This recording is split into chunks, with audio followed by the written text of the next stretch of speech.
Hello everyone, and welcome to a Capstone Qualifier presentation for the Kindness Card Project. I'm Lindsay Cooper, a candidate for the Arts and Medicine Master's Program at the University of Florida. This presentation offers an in-depth perspective of my study focusing on the impacts of combining art and altruism to promote wellness within the community. The aim of this study is to observe the physical, emotional, and social impacts that creating and distributing and receiving handmade cards have all who are involved. This includes me, the artist in residence, the recipients of the cards, and any bystander who happens to witness the said gifting. This comes with a great hope that it inspires others to engage in their own form of random acts of kindness to better promote wellness within themselves and the community. This has been a project 4 years in the making, so now that we are in the final stages of its conception, I am eager to share my findings with you. So let's begin.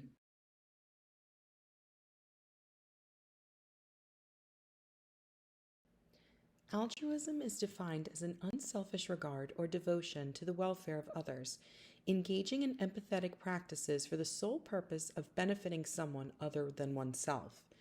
There are some who argue that altruism is not truly altruistic, that individuals do gain something emotionally from acting out of kindness, thus debating if these actions are truly pro bono.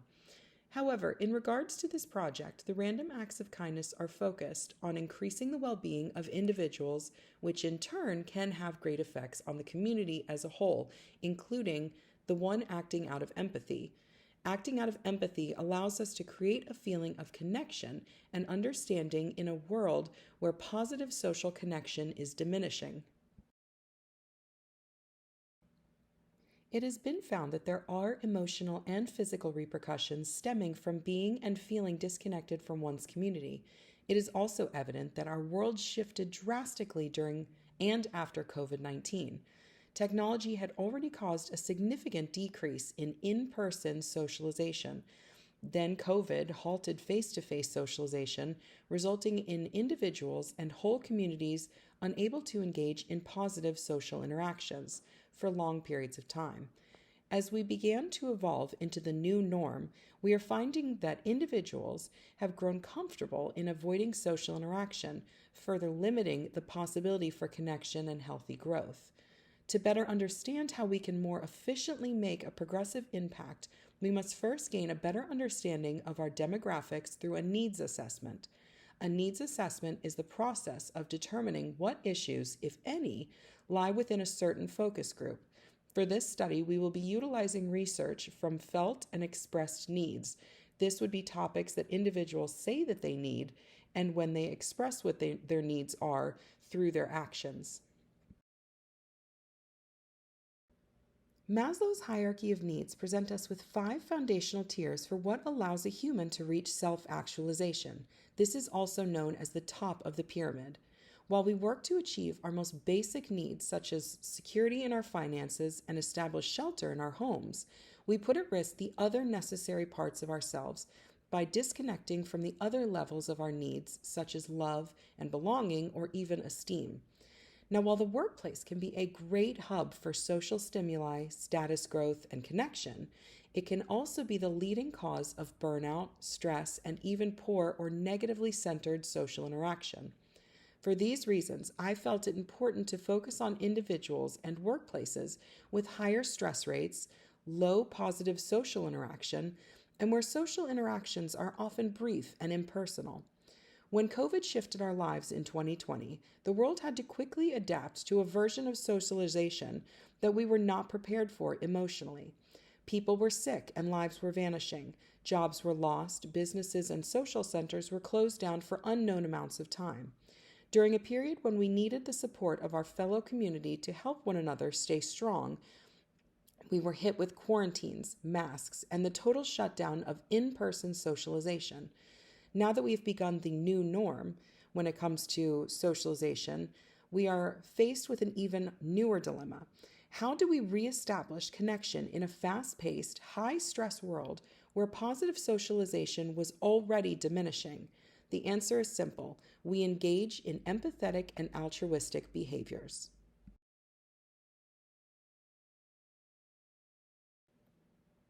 There are emotional changes that come from random acts of kindness. From this positive interaction, we have seen that there are physical changes that stem from doing good for others in all participants. As mentioned prior, some individuals feel that altruistic behavior or actions stem from a need to fill an ego or want in an individual, thus arguing if altruism is simply for the benefit of others. Through research and personal experience, I have found that it is possible to act out of kindness without wanting or even expecting something in exchange. The internal benefits that come from engaging in random acts of kindness should be viewed as perks, but not requirements or expectations. There are three various outlets in which the qualitative data will be collected from. These include recording the emotional changes in artists in residence during the creative process, especially when considering that the art is to be gifted simply for the joy of others, and while noting the internal responses during the distribution, and measuring and recording the recipient's reaction to the random acts of kindness and the gifting process, and any information additional. And in the same aspect, measuring the community's response through bystanders and witnessing the random acts of kindness. There are numerous ways in which engaging in random acts of kindness and altruistic behaviors can benefit an individual. This can be through the reduction of feeling isolation and creating a sense of belonging. It can also create a sense of internal peace, satisfaction, and joy by giving one perspective on their own life and the lives of others. It can also inspire others to engage in their own forms of altruism and random acts of kindness. And in overall, it can just bring joy to everyone.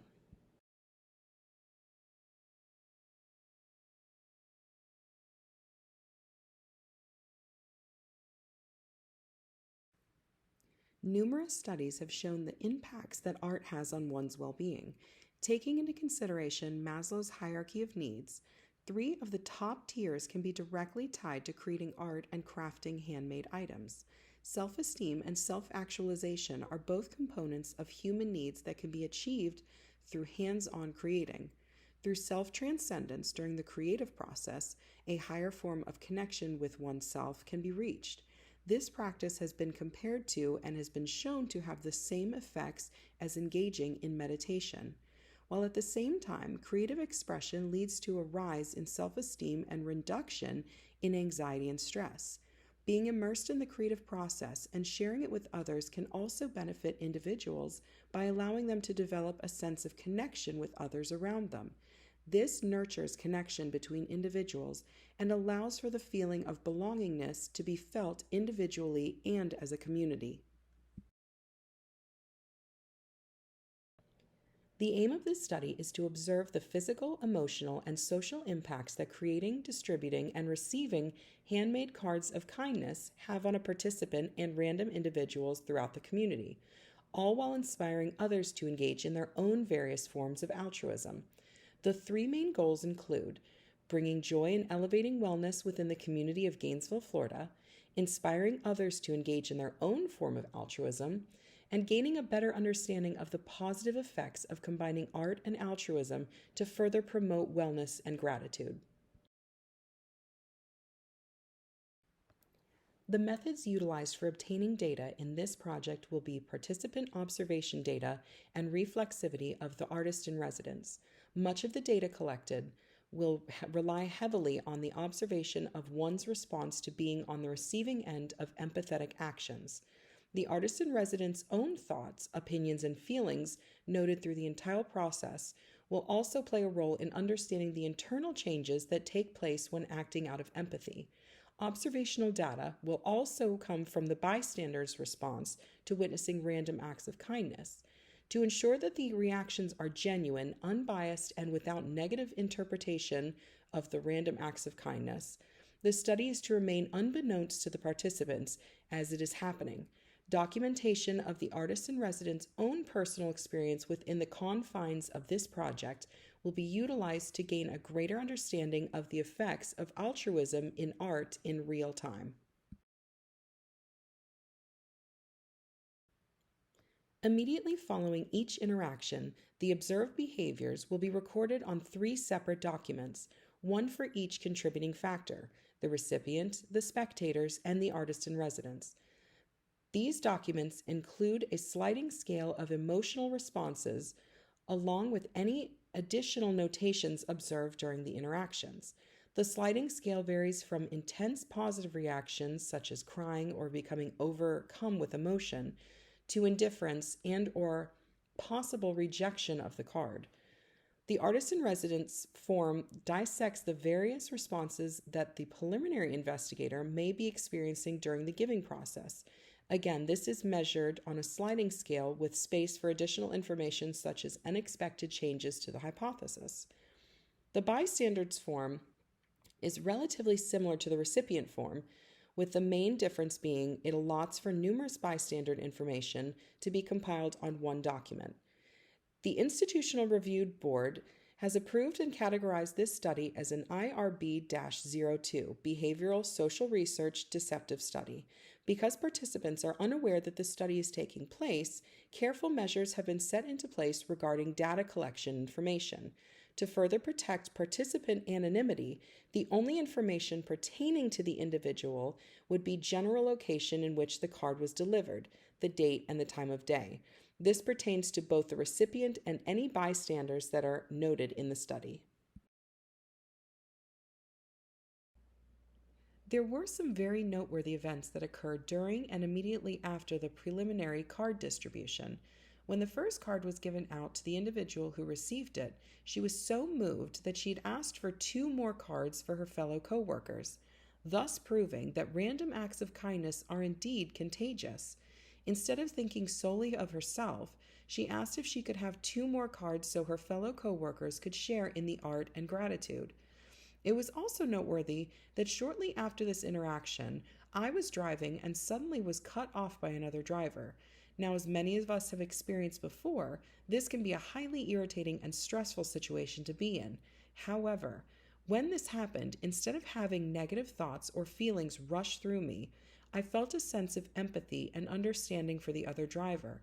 I sat trying to rationalize the action and even felt a sense of peace, knowing that I was able to remain calm. This instilled in me the understanding that kindness can create a lasting empathetic feeling and allow us to internally process situations better, having a greater sense of empathy for our fellow person.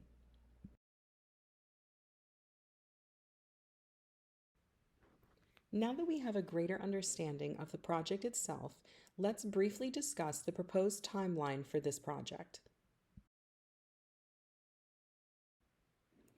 The month of August has been designated as time for preparation of information gathered for the Capstone Qualifier presentation and brief. This includes the literature review and any collected data from the project thus far. September is when we really see movement in the creation of the handmade cards, as well as the first half of the cards to be distributed. October's time has been allotted for the qualifier presentation and faculty interview, as well as the remaining card distribution. At the end of October, all data will have been recorded from each card distribution, and the compilation of this information will be analyzed. November's timeline has been allocated for the analysis and synthesis of the collected data and final paper to be prepared for first and second drafts. December is to be spent refining the final paper and continuing discussions with fellow cohorts. The design process presents a fascinating challenge when it comes to being an artist in residence. Creative freedom can bring individuals to a place of self-transcendence, allowing for esteem to be fortified and spiritual healing and awakening to occur. However, as an artist in residence, it is vital that we remain vigilant and sensitive to possible conflicts within the creative process, as well as the finished product, to best help others and ourselves. The overall goal of this project is to bring joy to others, increase wellness within the community, establish positive social connects, and inspire others to engage in random acts of kindness. Artists in residence are not art therapists, nor can we engage in practices that would be stepping out of our scope of practice. For this reason, careful consideration went into the design of each of the cards to be distributed, as not to cause any discomfort, triggering, or possible negative effects to the recipients.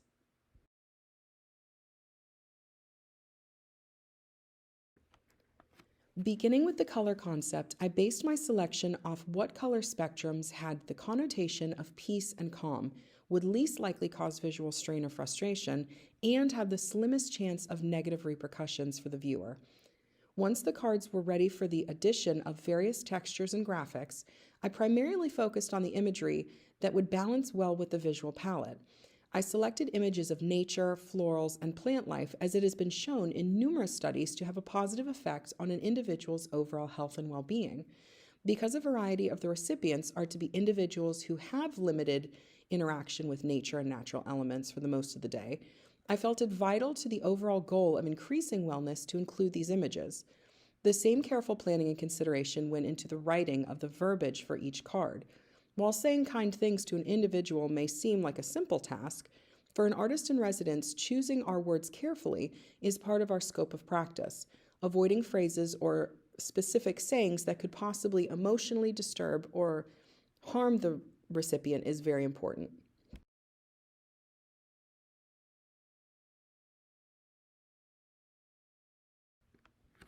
Once all of the elements were carefully layered on the cards, they were sealed in laminate to ensure durability and sustainability.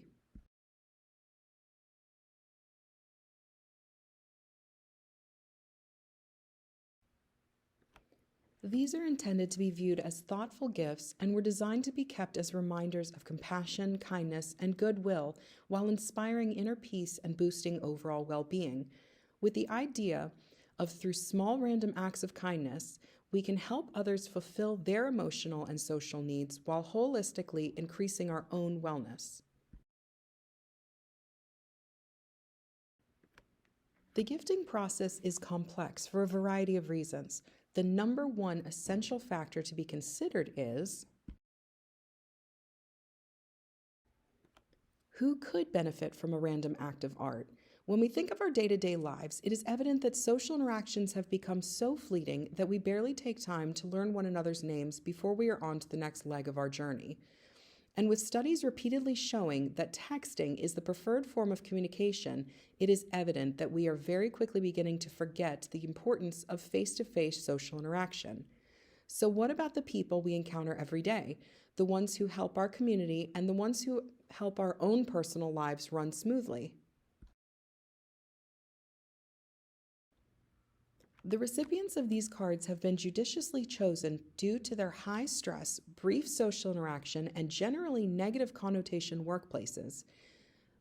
Through various research, it has been found that individuals working in social services such as retail, food service, education, government, medicine, and hospitals have some of the highest rates of burnout and fatigue compared to their other demographics, all of which directly work with the community, where the opportunity for positive interaction is obtainable. This burnout can come from the type of workplace or environment, the long hours, unsatisfactory pay, additional stressors, and above all else, a sense of being underappreciated for their contribution.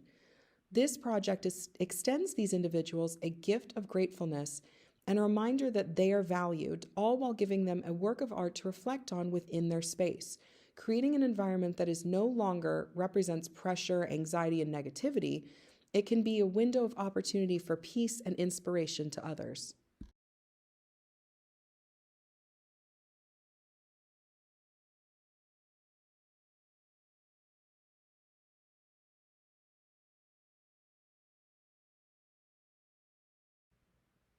While previous studies have shown positive physical and psychological benefits to engaging in random acts of kindness, little research has been done to gauge the effects that witnessing random acts of kindness may have on bystanders. One study did find that individuals who watched random acts of kindness were more inclined to act out of empathy and compassion themselves. Similarly, those who hear kind words being spoken to one another are more likely to speak to others in a kinder tone, more empathetically, and show greater amounts of patience. Several studies over the last 10 years have shown that there is a chemical reaction that occurs in the brain when we gift to others, a connection between our ability to process social information and our pleasure receptors further develops when we give to others freely. When we gift, the feeling of joy or happiness comes over us. That particular feeling is the release of the chemical oxytocin from the hypothalamus in the brain. This is also known as the love hormone due to its ability to make individuals feel a sense of hopefulness, love, and trust. Long story short, giving to others from one's own free will creates happiness for not only the giver as well as the recipient.